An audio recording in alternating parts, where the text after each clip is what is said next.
ఒక తువ్వాలు తీసుకుని నడుమునకు కట్టుకొనెను.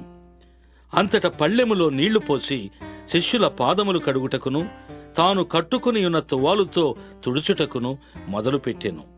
ఇట్లు చేయుచు ఆయన సీమోను పేతురునొద్దకు వచ్చినప్పుడు అతడు, ప్రభువా, నీవు నా పాదములు కడుగుదువా అని ఆయనతో అనెను.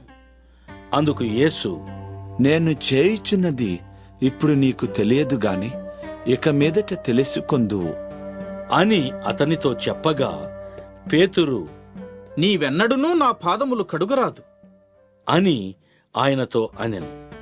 అందుకు యేసు, నేను నిన్ను కడుగని ఎడల నాతో నీకు పాలు లేదు అనెను.